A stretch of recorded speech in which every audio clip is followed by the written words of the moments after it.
motivasi saya itu. Jadi bukan saya dosen kemudian saya menulis atau akrab dengan dunia literasi. Saya menulis itu karena berpikir jauh kalau suatu saat kalau sudah kita meninggalkan kehidupan ini, kita ada yang diwariskan.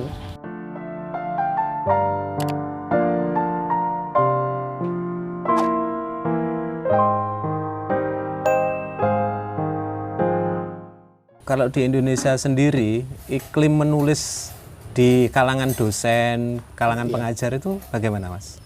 Di Indonesia ya, mungkin di komunitasnya Mas Nizar atau Indonesia secara keseluruhan itu iklimnya bagaimana? Mereka sudah baik atau belum? Kalau secara umum, kita bicara kultur yang berlaku umum, yang kemudian kalau orang tercelup ke situ langsung menjadi inspirasi semua. Nah, itu sejauh ini belum sih, tapi biasanya orang-orang yang suka menulis, teman-teman yang suka menulis itu kan bikin komunitas atau sering ketemu lah. Karena sebenarnya nulis itu kan pecutan sebenarnya. Cambuk. Kalau sudah pengetahuan, orang dia sudah melewatin jadi S1, S2, bahkan S3. Dia sebenarnya kan butuh pecut itu. Kalau bagi saya istilahnya pecutan ya kan. Maka teman-teman yang berkumpul yang memiliki kesamaan kesamaan visi dan misi atau biasanya kan berkumpul kan. Dan itu sebenarnya lebih kepada mecut satu sama lain. Nyupit lah, ngingetin lah. Karena kalau kita tidak diingetin itu kan kita tidak tahu. Ternyata kita udah jalan terlalu jauh. Ngajarnya sudah 10 tahun tapi belum ada karya. Dan fungsi teman atau komunitas itu kan ngingetin itu. Oh, paling tidak 5 tahun sekali. Oh, ternyata kanan kiri banyak itu. Jadi 2 tahun, jadi tiap tahun kan. Kalau pengalaman saya dengan teman-teman itu, fungsi komunitas itu ya pertama untuk saling memberi inspirasi ya. Terus kemudian jadi pecut satu sama lain misalnya. Karena sekali lagi kalau kita tidak diingetin, ya mungkin kita sudah jalan terlalu jauh dan susah baliknya. Dan mungkin udah nggak bisa balik. Kalau sudah nggak bisa balik ya sudah. Berhenti, nggak punya karya. Nggak punya karya misalnya.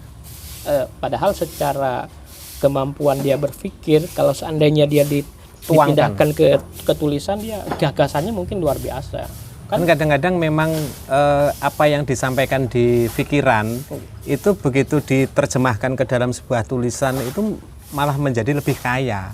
Karena apa yang ditangkap pikiran kita itu belum tentu bisa diterjemahkan ke bahasa tulisan. Nah, kadang-kadang kan seperti itu. Iya, kalau dituliskan kan tuntutannya harus sumber informasinya harus jelas kan. Artinya mau nggak mau harus baca lagi.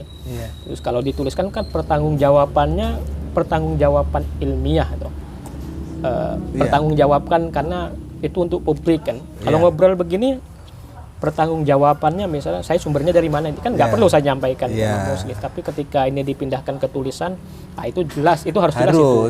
How do you know what you know ya? Dari mana kamu tahu itu? Bagaimana kamu tahu itu? Itu harus terkutipkan. Itu yang di dalam kalau kita sudah menuliskan ke sana.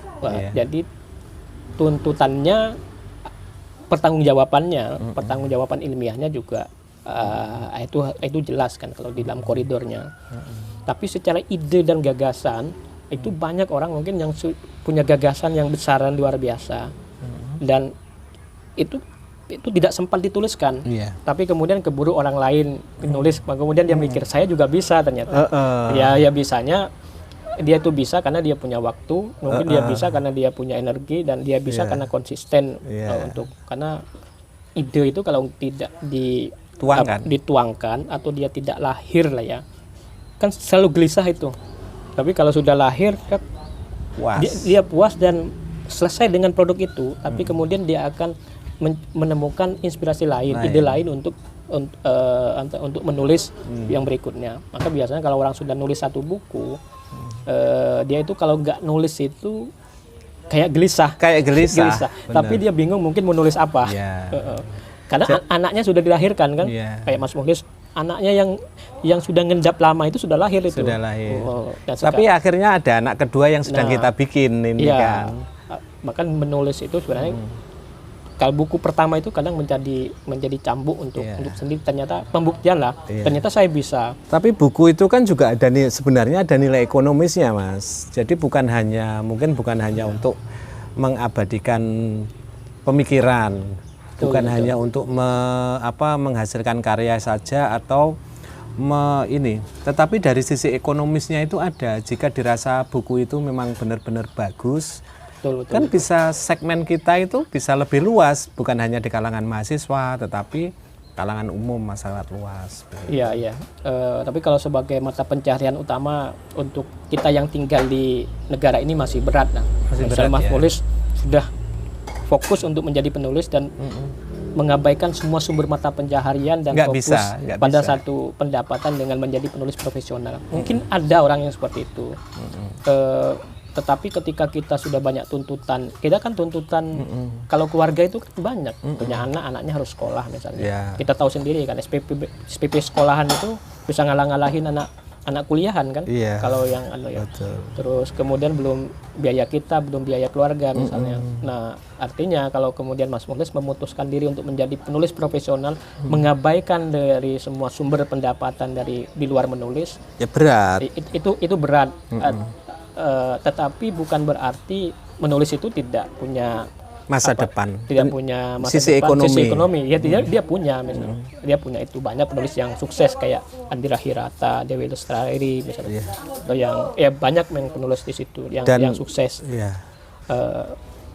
Terus tapi kemudian kalau bukunya itu menjadi buku fenomenal, menjadi bestseller. Tapi kan yang namanya bestseller itu kan punya masa ya. Dia bestseller pada masanya ya kan. Sehingga tidak bisa dijadikan sebagai sumber pendapatan utama abadi. Pensiun kan enggak. Tapi sebenarnya gini Mas, kalau saya ini merasa ada sebuah kepuasan tersendiri ketika kita menyelesaikan sebuah buku. Di luar mungkin saya kan profesi bukan dosen ya. Saya masyarakat umum yang mungkin secara pendidikan tuh ya jauh lah sama dosen. Tetapi begini, saya merasa ada sebuah kepuasan tersendiri ketika saya menyelesaikan buku saya dan itu dinikmati orang banyak. Dan istimewanya lagi, itu bukan hanya uang loh Mas, kebanggaan itu. Tapi kebanggaan secara kita dapat ucapan terima kasih dari orang, penghargaan mereka terhadap karya kita, dan membaca itu juga menilai sebuah karya kita itu menjadi sebuah karya yang bagus. Itu menurut saya itu melebihi dari uang. Bahkan saya kalau misalnya suruh menyelesaikan buku saya atau dikasih uang 100 juta, ya saya tetap pilih buku saya harus selesai. Iya, betul itu. Gitu. Sebenarnya kita bicara dunia literasi hubungan dengan uang ini kan belakangan ya, kapitalisme lah yang tepatnya, sehingga semuanya harus diuangkan itu. Harus punya nilai sisi ekonomis. Nah, iya, karena kan prosesnya juga susah. Karena kalau kita bicara tentang kemajuan peradaban Islam itu, dan penulis-penulis itu tidak ada dia punya funding dari negara itu kan nggak ada. Dia memang secara independen. Imam Syafi'i misal perjalanan hidupnya dia sekolah itu, kalau orang pesantren dia tahu bagaimana dia kesusahannya. Jadi buku-buku fikih-fikih atau sekarang yang kita baca yang dari ulama-ulama peninggalan abad 8-10 itu dia bukan dari funding dari negara, kemudian bukunya bestseller, kemudian dia kaya. Itu enggak itu. Jadi memang sebagai kesadaran moral karena dia membaca banyak, kemudian kan kalau kita baca kitab itu kan buku ini saya ditulis karena permintaan murid, kan banyak di pengantar-pengantar itu, pengantar kitab-kitab banyak kita temukan itu, dan tidak ada istilahnya kemudian bestseller, kemudian ini pertimbangan seperti yang kita obrolkan hari ini. Ini abadnya memang kita apa-apa harus ditariknya ke situ, harus ditulis, kemudian sisi ekonomisnya. Dia punya sisi ekonomis, tapi perjalanan sebuah buku itu dia perjalanan panjang dan tidak jangan selalu dikaitkan dengan konteks yang dengan uang. Ada kepuasan tersendiri. Misalnya Mas Mulis sebagai seorang penulis, dia puas misalnya kalau sudah kepuasan orang kan macam-macam. Karena mungkin Mas Mulis sudah selesai dari urusan ekonomi, sehingga yang diharap yang perjalanan hidupnya kan sudah beda itu levelnya yang dicari. Kan ada istilahnya kepuasan manusia itu kan bertahap itu. Terus kenyamanannya kalau dia cukup dengan uang misalnya, ternyata masih butuh pengakuan misalnya kan. Nah, dengan karya itu kita diaku bahwa kita adalah orang yang mampu misalnya. Nah, kepuasannya kan di sana. Ya banyaklah kita itu penulis yang dari orang kaya, kemudian dia menulis dan dia tidak menganggap sebagai sumber pendapatan. Tapi banyak juga kan yang kemudian dia apa istilahnya, dengan menulis dia mendapatkan pendapatan, yaitu ada. Ya idealnya memang harus, karena menulis itu butuh biaya. Mas menulis satu buku itu kan sudah bisa keukur berapa referensi yang harus dibeli. Perjalanannya harus mondar-mandir kemana-mana, itu semuanya adalah biaya itu. Dan akan tapi pertanyaannya, kalau kemudian ketika dibiayain, ini kasih saya 100, saya kasih 100 juta ini dana riset 1 tahun 2 tahun harus selesai misalnya. Apa bisa misalnya? Ya bisa, idealnya bisa kalau kita bicara buku itu kita tariknya hubungan dengan biaya. Terus tetapi kan nggak sederhana begitulah kalau sejauh pengalaman saya ya. Kalau punya motivasi dari awal untuk ke sana, bukan hanya buku, itu mungkin di pekerjaan-pekerjaan yang lain menjadi tidak profesional juga kan. Dan profesionalisme dalam menulis buku itu lebih kepada pertanggungjawaban moral kan. Sebagai akademisi. Sebagai orang yang tahu lah Mas Mulis, karena kok belum ada ya buku yang membahas tentang ini ya. Dan di pikiran saya ini penuh terhadap itu, sehingga kemudian dituliskan, dan kepuasannya adalah dalam kehidupan ini kita bisa menjadi bagian dari orang yang berkarya dan meninggalkan jejak kan. Dan meninggalkan jejak itu ada kepuasan tersendiri. Kalau sisi ekonomi ini kan sifatnya harian, mingguan itu. Sekarang maka kembali tadi. Dan memang kadang susah juga kalau sisi ekonomi itu belum terpenuhi, terus menjadi penulis itu susah. Betul, jadi harus selesai dulu lah urusan dapur kalau saya. Ya istilahnya begitu. Saya bisa punya waktu untuk nulis, karena saya tidak ditanya lagi cubit beras habis misalnya. Bagaimana uang belanja besok? Bagaimana belanja besok? SPP belum bayar misalnya. Karena saya kan sudah punya pendapatan. Itu sama loh kayak jadi YouTuber Mas. Iya, kalau YouTuber itu kalau nggak ada penghasilan sudah ya capek doang kan. Iya betul itu. Karena kita hidup di negara yang dalam konteks profesionalisme itu kan sangat terbatas.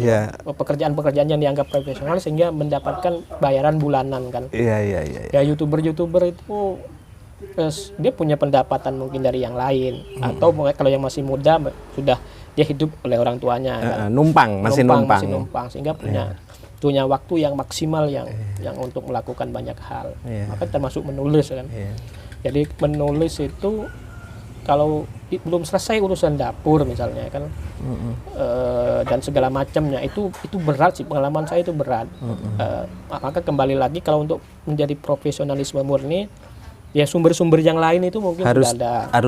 Iya, karena kan banyak penulis itu kan mendapatkan banyak pemasukan kan, bukan hanya oleh bestseller bukunya, tapi bukunya misal kalau novel jadi filmkan itu jadi luar biasa kan. Terus bukunya diterjemahkan di banyak negara sehingga royaltinya dia bertambah. Tidak banyak penulis yang bisa seperti itu, tapi itu bukan berarti tidak mungkin itu. Orang lain bisa menjalanin kok itu. Cuman memang amannya harus punya pemasukan dari sumber yang lain. Ini sebenarnya karena nulis kan sama dengan industri kreatif toh. Industri kreatif itu hobi, memang sudah hobi dan dia nyaman di situ. Tapi urusan dapur, urusan perut kan bukan hobi. Kalau itu masih belum aman, masih belum stabil, meskipun dia punya skill bikin YouTube, ya bikin skill apa, itu banyak keganggu dan sehingga tidak punya waktu luang untuk dia benar-benar fokus di sana. Menulis ya. Karena dosen itu mungkin bisa dikatakan aman dari pendapatan, misalnya kan. Aman dalam konteks beginilah.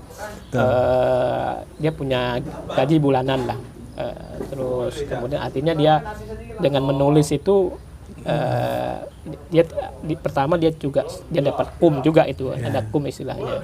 Terus dari situ mungkin bukunya akan bestseller atau dipublish oleh penerbit yang ternama, sehingga dari situ dia dapat royalti. Tapi sekali lagi royalti menulis itu kan juga nggak banyak. Nah, itu berapa persen? 10 apa 20? Saya kurang paham itu. Mas, kalau mungkin nggak sih bagi dosen yang sibuk itu menjadi seorang penulis yang produktif begitu?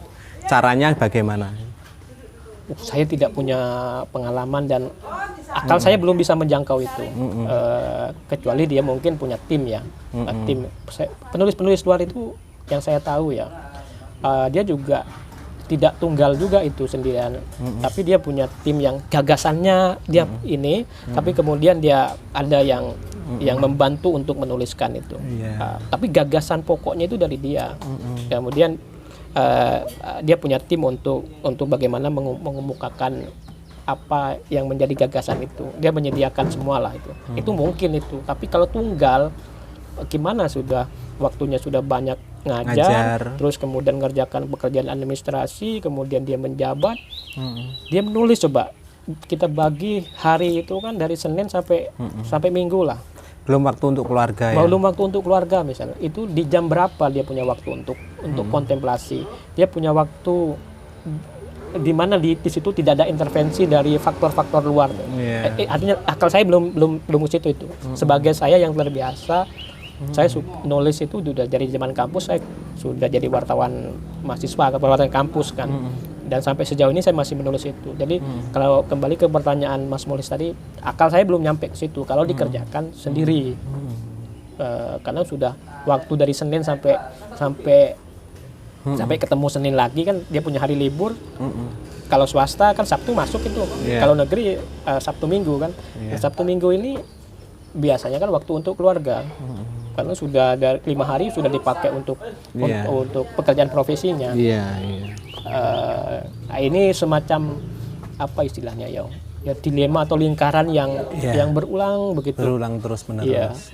Beratnya di situ sih kalau bagi orang kampus untuk bisa produktif ya. Bukan tidak bisa menulis, untuk bisa produktif. Ingat, dosen itu juga manusia, dia juga punya keluarga, dia juga punya anak. Jumlah anaknya sama aja mungkin dengan keluarga yang lain kan. Ya mungkin diperlukan cuti khusus ya mungkin. Mungkin begitu. Jadi cuti 1 semester atau 2 semester tersendiri, sehingga dikurangin beban mengajarnya, beban administrasinya, tanpa mengurangi pendapatannya. Itu mungkin itu. Sangat mungkin lah. Jadi Mas Molis misalnya anggap dosen, terus kemudian Anda tahun depan tuh harus punya produk, harus nulis. Jadi jam ngajar dikurangin, pokoknya semua yang bersifat yang mengganggu itu dikurangin, sehingga dalam 1 tahun itu fokus untuk ke sana. Sekali lagi tanpa mengurangi pendapatan ya. Itu mungkin sekali. Hitung-hitungan kita yang biasa nulis kan mungkin. Kalau dipaksa kan susah kan, maksudnya dipaksa untuk ngajar, untuk harus dikejar supaya punya karya tulis kan berat. Ya memang harus begitu idealnya. Iya, jadi tiba-tiba ditanya, mana buku tahun kemarin? Tahun depan harus nulis buku ya. Dan aktivitasnya nggak berubah gitu.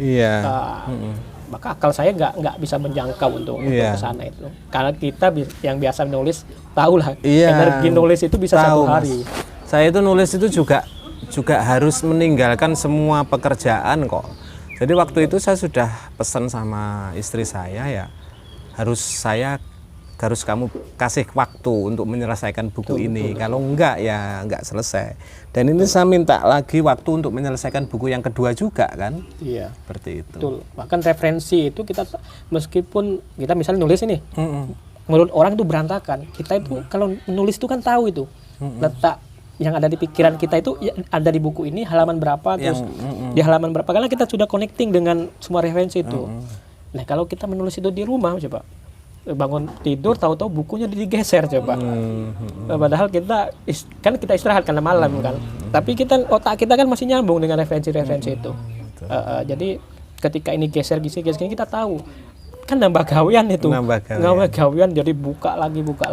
Jadi seberantakannya orang menulis menurut orang, dia kan connecting gitu terhadap data-data informasi-informasi. Dia tahu dia letaknya di mana, nanti akan di mana, tapi kan pikiran dia. Tapi kalau kemudian ada intervensi dari luar, dia nulis di kampus misalnya yang waktu luang dia, kalau udah berantakan, tiba-tiba harus bimbingan misalnya. Bimbingannya kalau 1 ya bisa 15-20 menit. Tapi kalau sekali bimbingan 3-5 coba. Ngebimbing itu ngobrol begini kan capek. Waktu juga. Terus ternyata laporan belum selesai nih, tanggal sekian harus report misalnya. Nah, dosen itu kan tidak tidak terbiasa mengerjakan pekerjaan sifatnya administrasi. Administrasi itu kan sudah ada orang sendiri itu yang mengerjakan itu. Tetapi kan kenyataannya nggak seperti itu. Ini itu bisa ditanyakan di dosen yang mana, apakah dia tidak punya pekerjaan yang sifatnya administratif dan bagi saya dia enjoy. Ada mungkin yang suka di dunia itu. Terus apakah itu kemudian tidak mengganggu bikin silabus, ya nggak mengganggu mencari referensi misalnya. Semuanya kembali ke sini semua lah. Kalau ininya sudah sembraut, menguraikan kan harus satu-satu itu. Menguraikan itu artinya mana yang akan menjadi fokusmu. Kalau kamu fokus mengajar ya akan menjadi seorang pengajar yang dia akan improve di ngajarnya. Tapi di bukunya mungkin dia agak kurang. Ada yang orang yang pokoknya nulis saja sehingga skill untuk mengajarnya dia berkurang. Karena kan menyampaikan secara tulisan dengan lisan itu juga itu beda. Bahasa lisan dengan tulisan beda. Lisan dan itu dunia yang terbiasa gitu. Kalau terbiasa ngobrol di kamera begini mungkin orang yang biasa ya natural saja. Tapi kalau kayak saya wah ini udah pikiran itu sudah macam-macam. Lebih baik saya suruh nulis misalnya kan.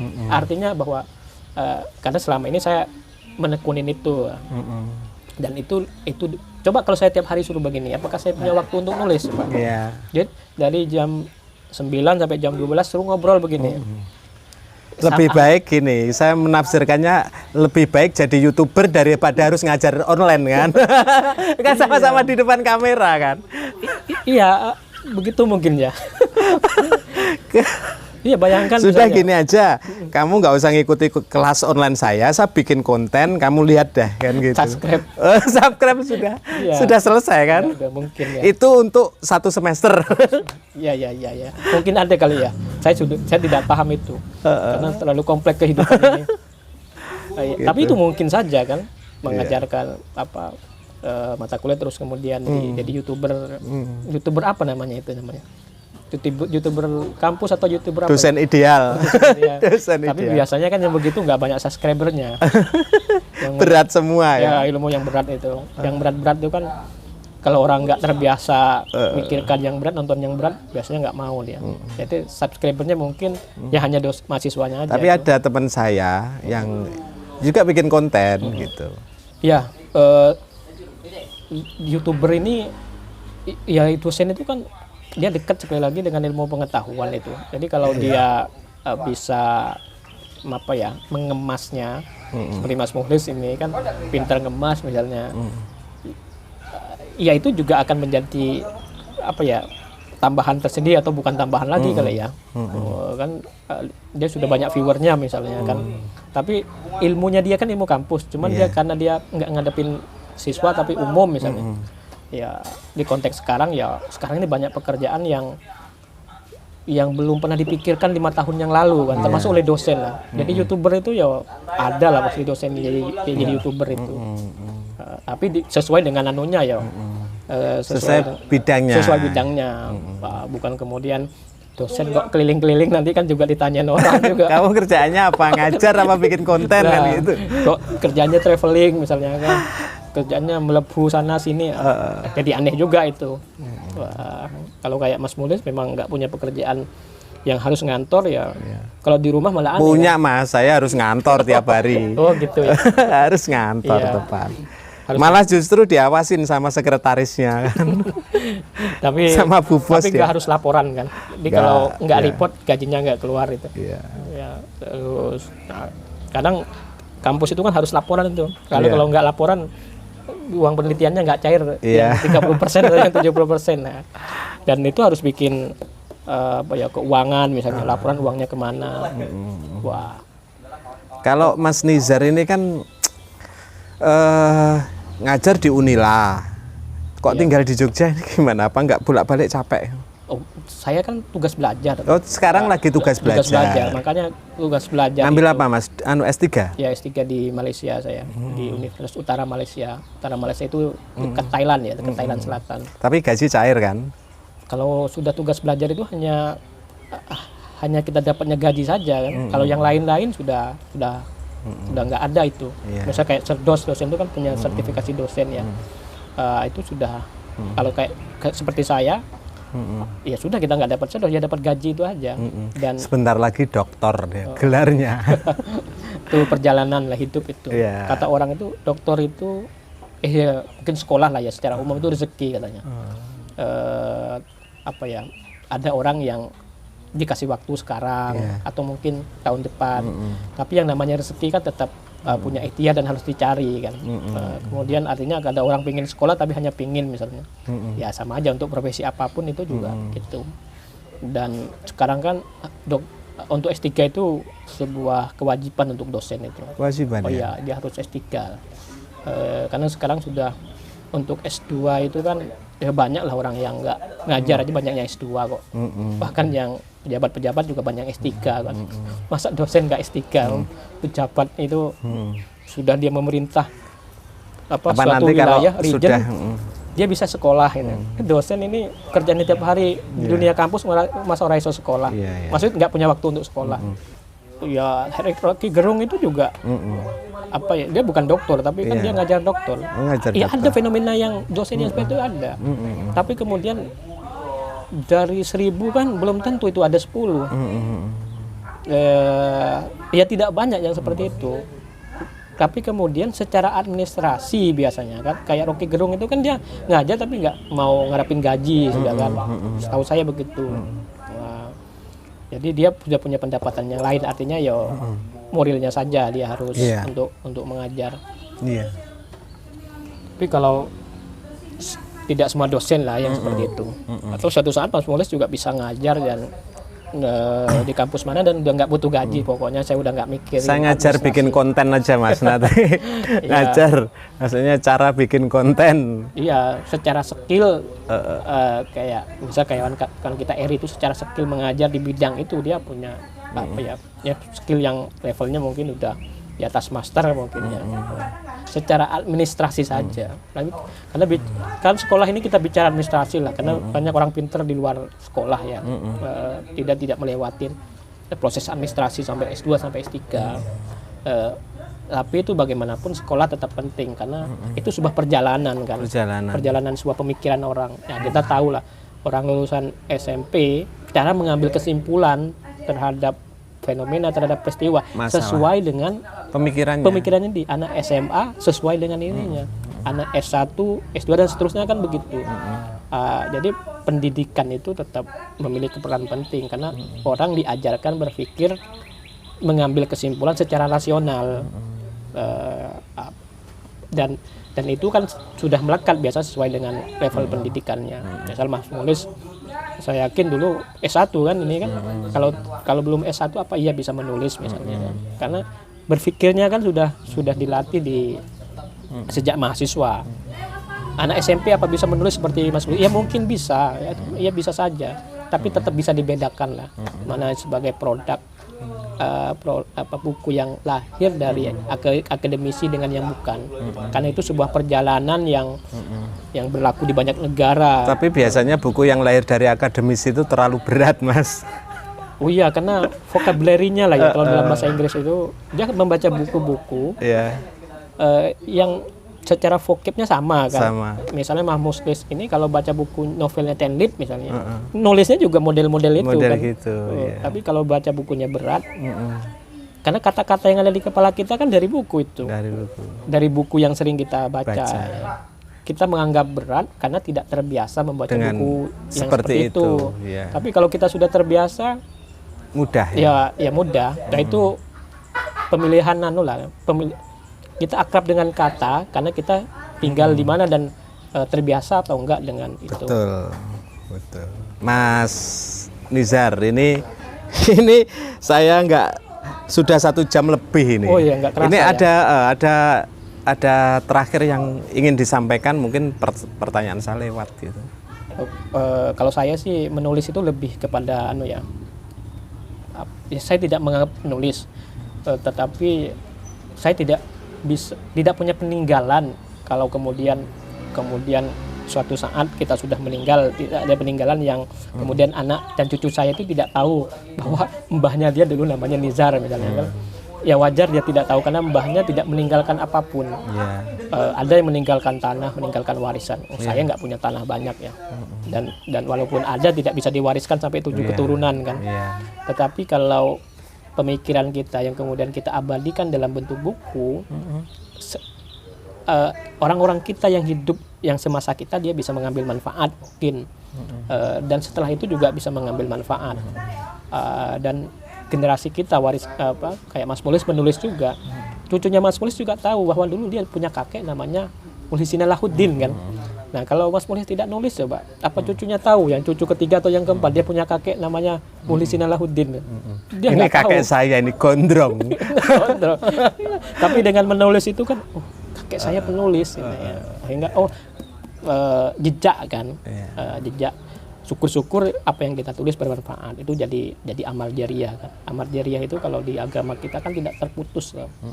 Jadi motivasi saya itu, jadi bukan saya dosen kemudian saya menulis atau akrab dengan dunia literasi. Saya menulis itu karena berpikir jauh, kalau suatu saat kalau sudah kita meninggalkan kehidupan ini, kita ada yang diwariskan itu, syukur-syukur kalau itu manfaat jadi amal jariah. Dan paling tidak keturunan kita tahulah bahwa dia punya kakek namanya ini pernah berpikir begini gitu. Jadi apalagi pikirannya buahnya bagus ya. Buahnya bagus dan banyak, misalnya kan kita banyak misalnya kayak Kunto Wijoyo, beliau sudah almarhum 10 atau 15 tahun yang lalu kan.